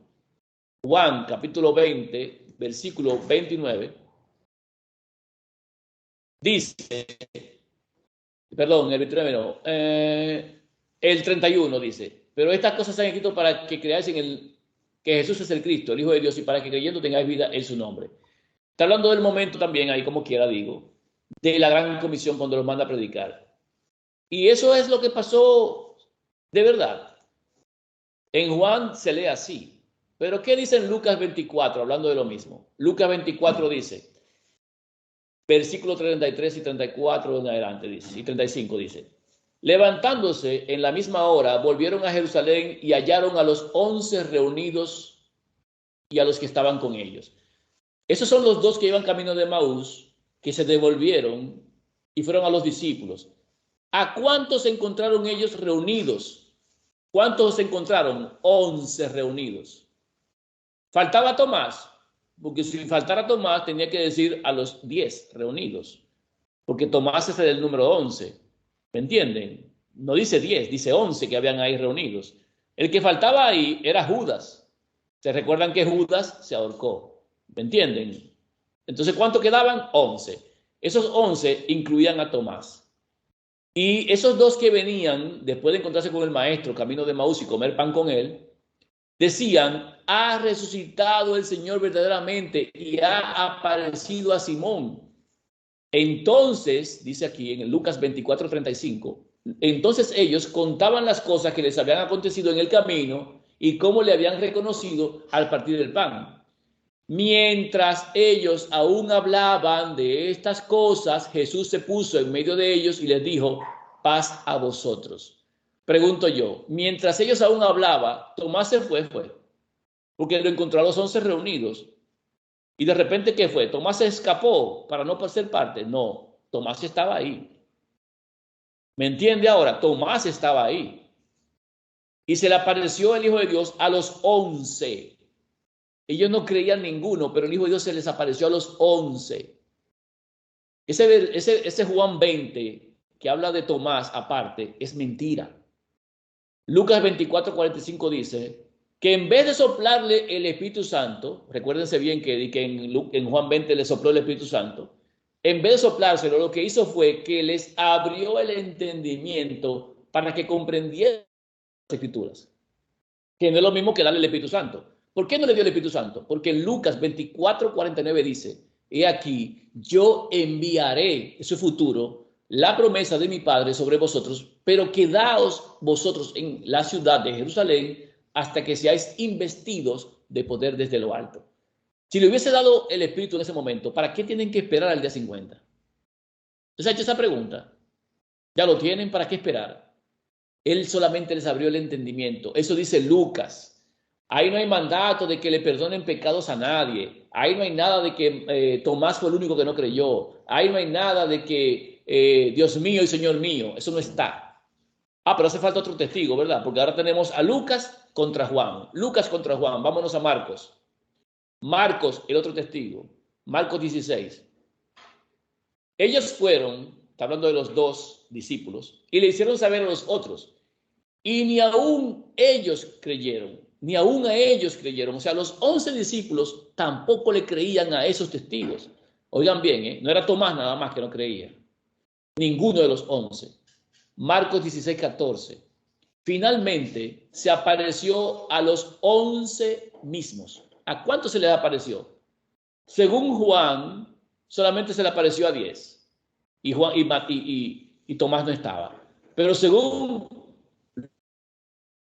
Marcos, se le apareció a los 11, estando ellos sentados a la mesa, y les reprochó a todos, no solamente a Tomás, a todos su incredulidad y dureza de corazón, porque no habían creído a los que le habían visto resucitado. Y esa es la gran comisión. Y les dijo, id por todo el mundo y predicad el evangelio a toda criatura. Marcos 16, del 13 al 15. Lucas 24, del 35 en adelante. Son testigos verdaderos. Lucas 24, del 33 en adelante. Lucas 24, del 33 en adelante, sí. Pero Juan, capítulo 20, tiene 4 venenos. Perdón, son 6 venenos más o menos. Señor mío y Dios mío. Jamás le va a decir así al Hijo. Porque ellos tenían un solo Dios que era el Padre. Primero que nada. Eso no es verdad. ¿Les dio el Espíritu Santo? También es mentira. ¿Cómo les va a decir que lo aguarden ahí si ya se los había dado? No fue eso, les abrió el entendimiento, fue lo que pasó. Eso de que de perdonar pecado y retener pecado tampoco es verdad. El Hijo de Dios no dijo eso. Y no les entregó el Espíritu y nada de eso. Entonces estamos hablando de que la gente no lee, no estudia. Por boca de 2 o 3 testigos se decide todo asunto. No se decide por boca de uno solo. Deuteronomio 6:4 dice, oye Israel, Jehová nuestro Dios, Jehová uno es. Shema Israel, Yahweh Eloheinu, Yahweh Echad. El pueblo de Israel sabe que tiene un solo Dios. Lo que no tiene el pueblo de Israel es el conocimiento del Hijo. No aceptó al Hijo, porque el Padre no reveló al Hijo en el Antiguo Testamento. El Hijo vino a darse a conocer en el Nuevo Testamento. Por eso se dice de él el misterio que estuvo oculto por los siglos y edades. Se le ocultó a los anteriores y ahora ha sido manifestado a nosotros, a quienes, a los discípulos, sus apartados, que es Cristo en vosotros la esperanza de gloria. El Hijo no había sido dado a conocer antes. Se pregunta por él, dame su nombre y el nombre de su hijo si lo sabes, porque todavía no se había manifestado, no se había dado a conocer. Entonces, Israel tiene un solo Dios, nosotros tenemos también un solo Dios, solamente que no estamos como el joven aquel que no estaba lejos. Nosotros estamos en el conocimiento de la vida eterna, tenemos también al Hijo. Jeremías 3:19. Jeremías 3:19. Yo preguntaba, ¿cómo os pondré por hijos? Y os daré la tierra deseable, la rica heredad de las naciones. Y dije, me llamaréis Padre mío, y no os apartaréis de en pos de mí. Eso de Jeremías 3:19 es Dios quien está diciendo que los que sean de salvación no le van a llamar por Yahweh, ni Jehová, ni nada de eso. Los que son de Él le van a llamar Padre mío. ¿Cómo los voy a tener por hijos? Dice Dios. ¿Cómo los voy a tener por hijos? La única forma de tenernos por hijos es que nosotros le llamemos a Él Padre. Por eso el Hijo de Dios dijo, no llaméis a nadie Padre en esta tierra, porque uno solo es vuestro Padre que está en los cielos. El nombre que el Hijo de Dios nos dio para hablar con su Padre fue Padre. Cuando ustedes oren así, Padre nuestro que estás en los cielos. ¿Se recuerdan? La oración magistral. Padre nuestro que estás en los cielos. Subo a mi Padre y a vuestro Padre. Subo a mi Dios y a vuestro Dios. ¿Qué tienen en la frente los salvos? El nombre del Padre y el nombre del Hijo. Eso es todo. Dios quiere que le llamemos Padre mío, como lo llamaba a su Hijo. Padre mío, mi Padre, Padre. Ah, pero el nombre de él no es Yahvé, Yahweh, lo que sea. Bueno, con ese nombre se dio a conocer a Moisés. Yo soy el que soy. Pero el Hijo de Dios dijo que los que vivían con él en el tiempo de su prédica, siendo humano, no conocían a Dios. No lo conocían. Y tampoco conocían el nombre de Dios. ¿Por qué dice el Hijo que ellos no conocían el nombre de Dios? Miren por qué.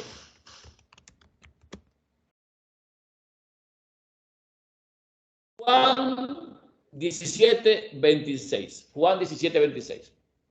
Vamos a leer desde el versículo 25. Desde el versículo 25. Juan 17:25 dice: Padre justo, el mundo no te ha conocido, pero yo te he conocido. Y estos han conocido que tú me enviaste. Y les he dado a conocer tu nombre. Y lo daré a conocer aún, para que el amor con que me has amado esté en ellos y yo en ellos. Yo pregunto, tontamente, ¿será que el pueblo de Israel, en este caso los judíos, que eran los que estaban allí, los judíos no sabían que en el Pentateuco, en los 5 libros y en los profetas, el nombre que aparecía era IHWH, o sea, yo soy el que soy, Yahvé o como sea que le quieran poner? Ellos no lo sabían ese nombre, no lo conocían ese nombre. ¿Acaso no lo conocían? Claro que sí. Ellos conocían ese nombre, tanto que no lo pronunciaban, porque para ellos eso era muy sagrado, pero estaba escrito en sus libros. ¿Cómo viene a decir ahora el Hijo de Dios? ¿Cómo viene el Hijo de Dios a decir que Él dio a conocer el nombre?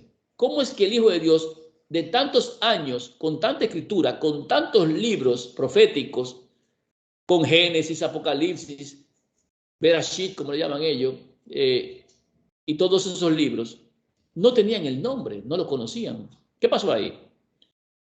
Es que el nombre que el Hijo de Dios dio a conocer no fue Yahweh, ni Jehová, ni nada de eso.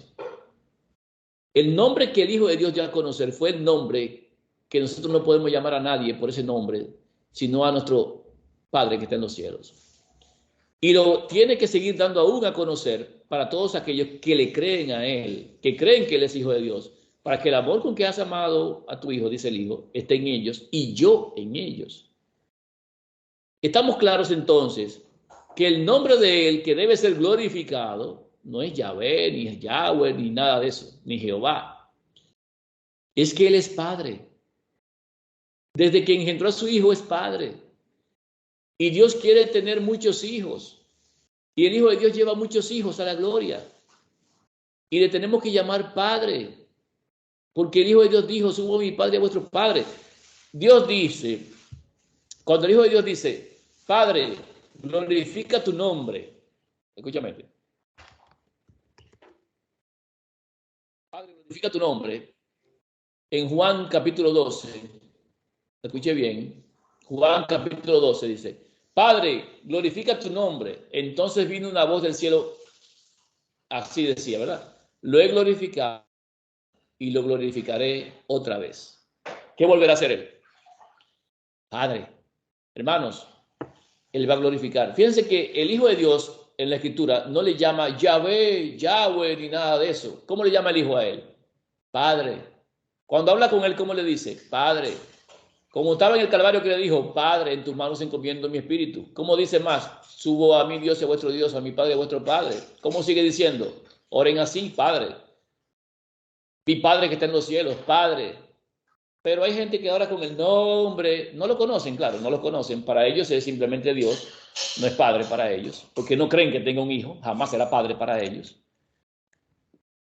Pero nosotros somos hijos y por cuanto somos hijos, Dios envía a nuestros corazones el espíritu de su Hijo, nuestro hermano mayor. Porque el Hijo de Dios no se avergüenza de llamarnos hermanos, porque somos hermanos suyos, porque somos hijos de su Padre. Los discípulos tenían un solo Dios, el Padre. Tenían un solo Padre. Ellos no tenían 2 padres, ni 10, ni 15. No, tenían un solo Dios, el Padre, porque era Padre de ellos. Gracia y paz de Dios nuestro Padre. ¿Usted no ha leído eso? Dios nuestro Padre. Los discípulos lo decían así constantemente. ¿Por qué le decían así? No le decían nuestro Yahvé, nuestro Yahweh, nuestro Jehová. ¿Por qué no le decían así? Porque era su Padre. El Hijo de Dios se los había dado a conocer como Padre. Así está escrito. Romanos 1:7, todo lo que estáis en Roma, amados de Dios, llamados a ser santos, gracia y paz a vosotros, de Dios nuestro Padre, no dice solamente Dios y Padre del Hijo, no, Dios nuestro Padre y del Señor Jesucristo. Dios nuestro Padre. Eso es lo que dice la Escritura. 2 Corintios 1:2, Dios nuestro Padre. 1 Corintios 1:3, Dios nuestro Padre. ¿Me entienden? El Dios y Padre de nuestro Señor Jesucristo también, porque es el Padre de Él también. De Dios el Padre. Si nos damos cuenta, ya no se habla tanto de Yahweh, Yahvé ni nada por el estilo. Pero esta gente que se quieren hacer más de la vista gorda porque no conocen al Padre como Padre, sino como un Dios y punto, no lo entienden todavía. Nada que nada, hay tiempo todavía para los que no han entendido. He tratado con ustedes algunas citas importantes. Quería explicar lo que es vida derivada. El Hijo de Dios no tiene vida derivada. El Hijo de Dios no tiene una vida derivada. La vida del Hijo es propia, es completa, es total. Un derivado es algo que se saca producto de una degradación, digámoslo así.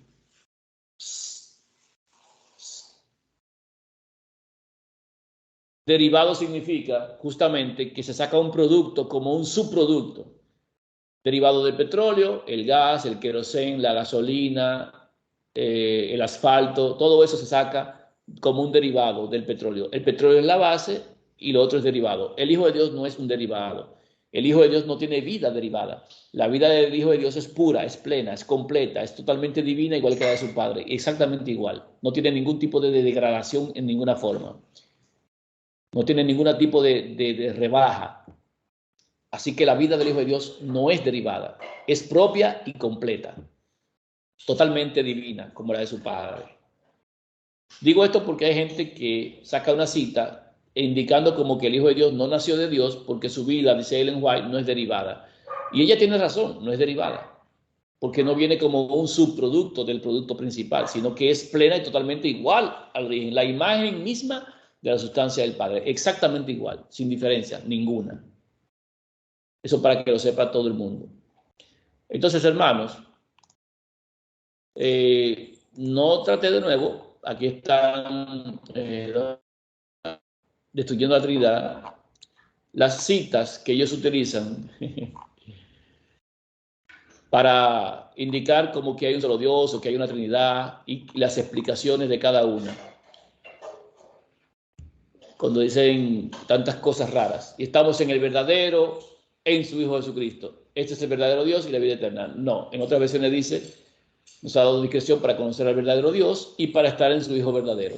Claramente es un problema de traducción, un problema de versión de Biblia. El Hijo de Dios no es el único Dios verdadero, sino cuando Él dice en Juan 17:3 que la vida eterna es conocerte a ti, el único Dios verdadero, y a Jesucristo, hubiese dicho automáticamente, la vida eterna es conocerme a mí como el único Dios verdadero, y punto. Y eso no fue lo que dijo. O sea que es un problema de traducción. Cuando algo no armoniza con la verdad, es un problema de traducción o un problema de entendimiento. Eso es todo. Esto lo vamos a hacer después. Ya es tarde. Son las 6:45 hora local dominicana. Hemos visto algunas cosas relacionadas con el Hijo de Dios importantes. Y así vamos a ir lanzando, a medida que nos sea posible, más claridad sobre el conocimiento del Padre y del Hijo. Que Dios lleve este conocimiento a todos aquellos que son de salvación y que los que son de salvación puedan entenderlo.